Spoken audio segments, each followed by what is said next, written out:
Nas eleições de 2022, o candidato Ciro Gomes fez uma proposta inusitada: limpar o nome de 70 milhões de brasileiros que hoje estão gravemente endividados. A proposta foi no início motivo de piada, mas como dizem, né? Primeiro as pessoas ignoram as ideias, depois riem, brigam e no final as ideias vencem. Ciro Gomes perdeu as eleições, mas aparentemente a ideia venceu. Tanto é que Lula tentou replicar a proposta de Ciro Gomes com um novo nome. É o Desenrola Brasil.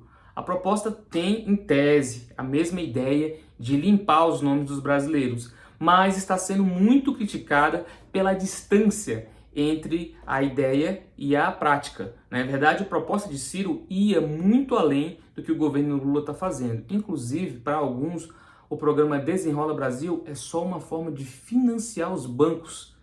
No vídeo de agora, a gente vai falar um pouco sobre o Desenrola Brasil e por que a cópia da ideia do Ciro ficou com resultado tão ruim na prática. Meu nome é Guilherme e esse é o canal Todavia e vamos a mais uma análise política pouco usual.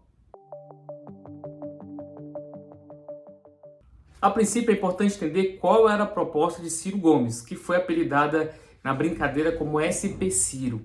Considerando o cenário brasileiro de desemprego, inflação, pandemia, altos juros, é até natural que a gente tivesse esse grande número de devedores. É a tempestade perfeita para o devedor. No Brasil, a gente chegou à marca de 72 milhões de pessoas com o nome negativado em sistemas como a SPC e a Serasa.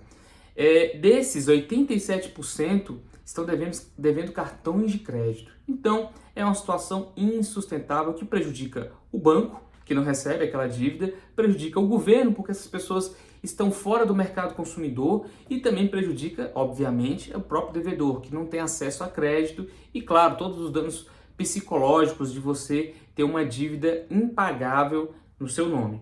A partir dessa situação, Ciro e a sua equipe econômica fez uma proposta até bastante simples, que funcionava em dois eixos. Primeiro, bancos públicos e segundo, ampla concorrência. Como funcionaria o SP Ciro? Os bancos públicos entrariam no jogo por meio da portabilidade das dívidas, ou seja, se você deve uma dívida a 300% de juros por ano para um banco particular, como o Bradesco, o Banco do Brasil poderia comprar essa dívida a uma taxa muito menor, digamos 100% ao ano, que ainda é bastante, né? Mas é um terço do que era no Banco Bradesco. Essa oferta de compra, né, de portabilidade dos bancos públicos traria um elemento diferente para essa lógica, ou seja, a competição.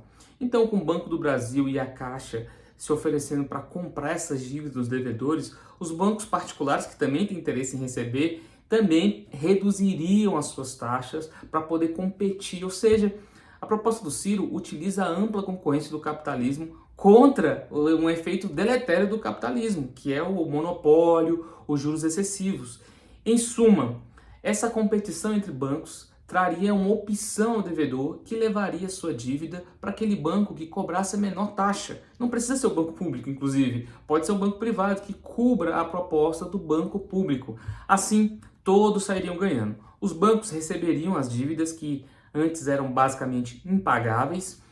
O governo também receberia uma vantagem que essas pessoas voltam para o sistema consumidor, voltam para o mercado, podem fazer novas compras e com isso aquecer a economia. E é claro, o devedor é o que sai mais ganhando, né? Ele pagaria com a taxa muito menor uma dívida que era impagável e com isso ele consegue recuperar o seu bom nome na praça e voltar ao mercado consumidor. Ou seja, o SPC Ciro resolvia três problemas utilizando dois mecanismos muito simples: banco público e ampla concorrência. Então, essa era a proposta do SP Ciro, muito diferente do que a gente vê que aconteceu com o governo Lula. Bem, como você sabe, o Ciro perdeu as eleições, mas a proposta era tão boa, que teve que ser adotada pelo governo Lula. Porém, adotada com uma série de diferenças que basicamente desvirtuaram a proposta original. A proposta do governo Lula, ou Desenrola, ele funciona com base em outros eixos: a renúncia fiscal e o fundo garantidor. A gente vai explicar melhor o que é isso e você vai se impressionar com a diferença da proposta de Ciro Gomes. Bom, na proposta do Desenrola, a taxa de juros é estabelecida em 2%, ou seja, o elemento de ampla competição de Ciro Gomes sumiu. Pela proposta anterior, os bancos competiriam pela menor taxa de juros. Na proposta do Desenrola, a taxa é fixada em 2%. E por isso é pegar ou largar. O cidadão não tem muita opção de negociar essas taxas. Outra coisa, os bancos públicos não entram na jogada para tentar reduzir essas taxas, uma vez que não há competição. Na verdade, o cidadão devedor ele vai ter que negociar com o mesmo banco que já era dono da sua dívida, né? Ele negocia com o mesmo banco e com a taxa só, taxa de 2%, que pode parecer pouco, mas é 2% ao mês, o que dá ao ano 27% de juros compostos, né, um em cima do outro. Então não é de forma nenhuma uma taxa pequena. Mais do que isso, o governo também entra na proposta de Lula, mas entra para perder, pelos dois motivos que eu falei no começo. O governo entra com uma renúncia fiscal, ou seja, a cada R$1 de dívida que o banco retira ao reduzir a taxa, o governo concede R$1 de desconto em impostos. Imagina só, o banco está cobrando uma dívida que ele não conseguiria receber e ainda vai ganhar de quebra, desconto em impostos, que é basicamente renúncia fiscal. Renúncia fiscal é uma outra forma de dizer que o governo está perdendo dinheiro, uma receita astronômica, justamente para os bancos, que é quem pode pagar imposto no país.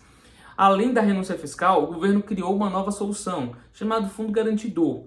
Isso já existe para outras atividades financeiras, mas no caso, se o banco fizer um acordo com o devedor nessa taxa aí de 2%, recebendo desconto no imposto, e mesmo assim o devedor não pagar, o governo vai pagar. Ou seja, o governo está perdendo nas duas frentes, né?